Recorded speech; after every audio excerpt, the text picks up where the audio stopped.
Hello friends, welcome to my YouTube channel. आज हम पढ़ेंगे एमआरआई क्या होती है। एमआरआई के बारे में देखते हैं। एमआरआई होती हैं जो डीआरडी, बीआरटी और रेडियोलॉजी के अंदर उपयोग में ली जाती हैं। एमआरआई एक टॉपिक्स के अंदर देखते हैं कि इसके अंदर मैग्नेटिक फील्ड का उपयोग करते हैं और रेडियो फ्रिक्वेंसी पल्स क्रिएट करते हैं। डिटेल इमेज ऑफ हमारे image of organ and tissue कि हमारे बॉडी के किसी प्रकार के ऑर्गन टिश्यू को देखने के लिए एमआरआई का उपयोग किया जाता है। एमआरआई का उपयोग क्यों किया जाता है, सर्वप्रथम हम देखते हैं। एमआरआई का उपयोग उस वजह से किया जाता है जब हम एक्सरे और सीटी स्कैन के अंदर हम हमारे सब टिश्यू को नहीं देख सकते हैं और इसमें रेडिएशन भी नहीं होती है ना। उस वजह से एमआरआई का उपयोग किया जाता है।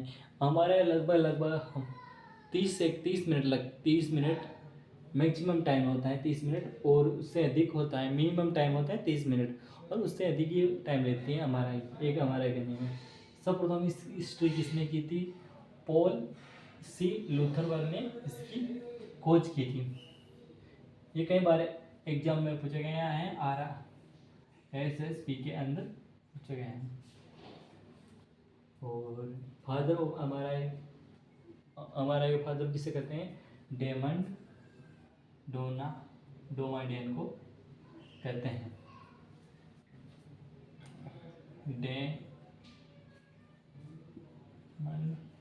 डोमाडियन को इसका फादर्स के नाम से जाना जाता है। अब इसका यूजेज होता है ब्रेन ट्यूमर्स के अंदर। हमारी बॉडी के अंदर किसी प्रकार का ट्यूमर हो तब इसका उपयोग किया जाता है। और मस्कुलो स्केलेटन प्रॉब्लम, हमारे स्केलेटन सिस्टम मतलब मसल्स के स्केलेटन के अंदर किसी प्रकार की प्रॉब्लम हो तब इसका उपयोग किया जाता है। स्पाइनल की कंडीशन को, हमारे जो रीढ़ की हड्डी होती है उसकी कंडीशन को देखने के लिए एमआरआई का उपयोग किया जाता है। पेल्विक प्रॉब्लम, हमारे पेल्विस एरिया के अंदर किसी प्रकार की दिक्कतें आ जाती हैं तब एमआरआई की जाती हैं। अब आती है जीआईटी ट्रैक कंडीशन, हमारे जीआईटी ट्रैक के अंदर किसी प्रकार की कंडीशन आ जाती है तब की जाती हैं। और आती हैं अब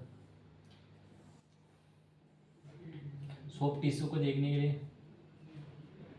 टिश्यू ऑफ बॉडी, हमारी बॉडी किसी प्रकार के सॉफ्ट टिश्यू को देखने के लिए भी किया जा सकता है। और ENT condition, ENT ear nose throat condition के अंदर इसकी कंडीशन देखने के लिए भी उपयोग में लिया जाता है एमआरआई को। अब देखते हैं इसकी यूजेस देख लिया, इसके इंडिकेशन, कौन सा इंडिकेशन, जब कहाँ उपयोग किया जाता है नहीं किया जा सकता, उसके बारे में देखते हैं। वो कांट यूजेज है हमारे का उपयोग तब कम नहीं किया जा सकता है। हमारे का उपयोग तब नहीं किया जा सकता है जब पेशेंट, उसका पेसमेकर पेशेंट हो,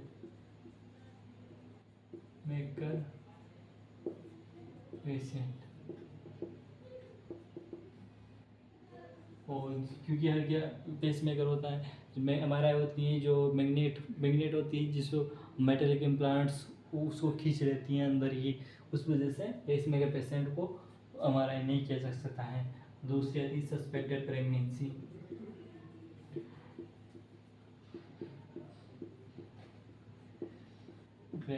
जब कोई महिला सस्पेक्ट प्रेगनेंसी हो तब एमआरआई नहीं किए जा सकती हैं।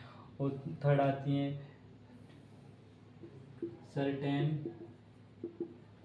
Clips in head from brain implant, operation certain, उसके ऑपरेशन ब्रेन ट्यूमर का जब ऑपरेशन होता है तब क्लिप्स लगाते हैं, वो नहीं होना चाहिए क्योंकि वो हमारे उसको अंदर खींच लेती हैं। जिस वजह से कभी कभी जब आपने देखा होगा कि हमारा किसी प्रकार के मेटेलिक ऑब्जेक्ट को खींचती हैं, उस वजह से इसके अंदर वो होता है मैग्नेट, उस वजह से मेटेलिक ऑब्जेक्ट को अंदर खींचती हैं। इस प्रकार चुंबक खींचती हैं, उसी प्रकार के मैग्नेटिक फील्ड खींचती हैं।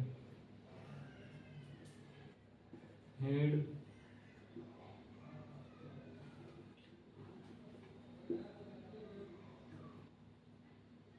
मेटेलिक इम्प्लांट्स,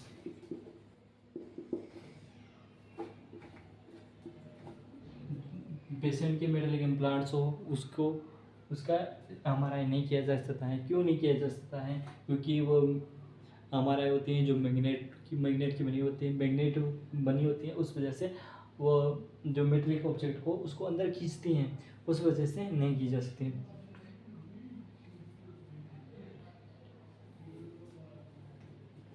हेड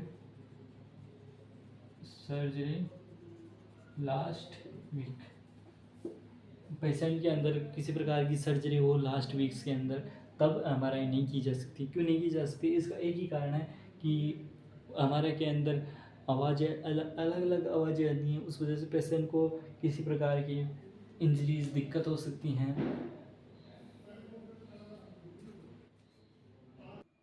दोस्तों, प्रिंसिपल होता है मैग्नेट फील्ड का, जो प्रिंसिपल होता है मैग्नेट फील्ड का, जो किसके सिद्धांत पर आता है? एनएमआर, न्यूक्लियर मैग्नेटिक रिजोनेंस के सिद्धांत पर कार्य करता है। इसकी 4 स्टेप होती हैं। फर्स्ट आती है मैग्नेटिक फील्ड, दूसरी आती है रिजोनेंस, थर्ड आती है रिलैक्सेशन, फोर्थ आती है इमेज रिकंस्ट्रक्शन। इसको नेक्स्ट पार्ट के अंदर देखते हैं, सेकेंड पार्ट के अंदर।